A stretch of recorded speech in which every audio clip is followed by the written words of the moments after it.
உடம்புல எல்லா பாகத்தையும் இது விட்டு வைக்காது. நம்மளை மரணத்தை நோக்கி தள்ளும் நோய்கள் இது ரெண்டும்.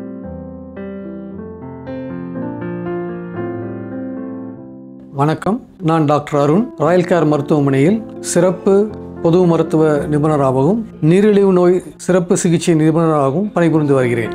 ஒவ்வொரு ஆண்டும் நாம் நவம்பர் 14 அன்று உலக நீரிழிவு நோய் தினம் என்று கடைபிடிக்கின்றோம். இதற்காக அந்த மாதிரி ஒரு தேதியை, ஒரு நோயை முன்னிட்டு கடைபிடிக்க வேண்டி இருக்குது என்றால் அதை பற்றி ஒரு விழிப்புணர்வு தேவை. எதற்காக இந்த விழிப்புணர்வு தேவை? இந்தியாவில் துரதிர்ஷ்டவசமாக நீரிழிவு நோயின் தாக்கம் மிகவும் அதிகம், மிகவும் வருந்தத்தக்கதாக அது மேலும் மேலும் ஒவ்வொரு ஆண்டும் அதிகரித்து வருகின்றது. இந்த நோயை பற்றி எதற்காக நாம் கவலைப்பட வேண்டும் என்றால், இந்த நோயும் இரத்த கொதிப்பு நோய் இரண்டையும் இந்த மருத்துவ ரீதியாக சைலண்ட் கில்லர்ஸ் என்று அழைக்கின்றோம். அதாவது எந்தவித அறிகுறியும் இல்லாமல் நம்மளை மரணத்தை நோக்கி தள்ளும் நோய்கள் இது ரெண்டும். இதற்கு ஏன் விழிப்புணர்வு தேவை என்றால், பல பேர் நினைக்கிறாங்க சர்க்கரை நோயினா பல்வேறு அறிகுறிகள் தெரியும் என்று நினைக்கின்றார்கள். அது பெரும்பாலான நேரத்தில் தவறு. சர்க்கரை அளவு மிகவும் அதிகமாக இருந்தால் உடல் இளைத்து போவது, புண்கள் ஆறாமல் இருப்பது, சிறுநீர் கழிவது, நீர் தாகம் அடிக்கடி ஏற்படுவது ஆகிய வரலாம். ஆனால் பெரும்பாலான கிட்டத்தட்ட 60-70% நோயாளிகள் எந்த விதமான அறிகுறியும் இல்லாமல் ஒரு பரிசோதனை, ஒரு சாதாரண ஒரு ரொட்டீன் பரிசோதனையின் மூலமாக தான் தான் நோயாளி என்பதை அறிகின்றார்கள். இதனால் என்ன ஏற்படுகிறது என்றால்,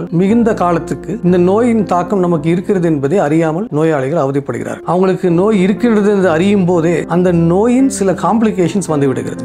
இதுக்காக தான் நமக்கு இந்த விழிப்புணர்வு அவசியம். நம்ம இந்தியன்ஸே மரபு ரீதியாக, ஜெனட்டிக்காக இந்த நோய்க்கு அதிகம் தாக்கப்படுகிறது உறுதியாகின்றது. ஆகையால் நம்ம அனைவரும் ஒரு 30 வயது ஆனாவில் கூட ஒரு முறையாக ஒவ்வொரு வருடமும் ஒரு உடல் பரிசோதனை செய்து கொள்வது நல்லது. அந்த மாதிரி இருக்கும்போது சர்க்கரை நோயாளியை எளிதில், குறிப்பாக ஆரம்ப ஸ்டேஜிலே அவங்களை கண்டுபிடித்து விடலாம். என்னைக்குமே சர்க்கரை நோய் இல்லாமல் இருப்பது நல்லது. ஆனால் வந்துவிட்டால் நமக்கு எப்ப ப்ராப்ளம் என்னால், நமக்கு சர்க்கரை நோய் இல்லை இருக்கு என்பதே தெரியாமல் ரொம்ப நாள் இருக்கிறது. இரண்டாவது, சர்க்கரை நோய் அளவு கொஞ்சம் கூட கண்ட்ரோல் இல்லாமல் ரொம்ப அதிகமாக இருப்பது. ஸோ யாருக்கெல்லாம் இந்த காம்ப்ளிகேஷன் நம்ம சொல்றோம், இந்த மாதிரி சர்க்கரை நோயின்னு வந்துச்சுன்னா பல்வேறு உடல் உறுப்புகள் தாக்கப்படும். கண், இருதயம், மூளை, நரம்பு, சிறுநீரகம், அந்த மாதிரி உடம்புல எல்லா பாகத்தையும் இது விட்டு வைக்காது. ஒவ்வொரு உறுப்புகளும் பாதிக்கப்படும். ஆனால் சர்க்கரை நோய் வந்தவங்களுக்கு எல்லாம் பாதிப்பு வருமானம் இல்லை. அதற்காக தான் விழிப்புணர்வு அதிகம். ஸோ இப்போ நீங்க ஒரு டெஸ்ட் செய்து ஆரம்ப நிலையிலே இந்த நோய் இருப்பது கண்டுபிடிக்கப்பட்டால் உணவு வகைகளை மாற்றி அமைத்து நம்ம அன்றாடம் நல்ல உடல் பயிற்சி செய்து கூட இதை கண்ட்ரோல் செய்யலாம். அதற்கப்புறம் ரொம்ப கம்மியான பவர் உள்ள சில மருந்துகளை உட்கொண்டு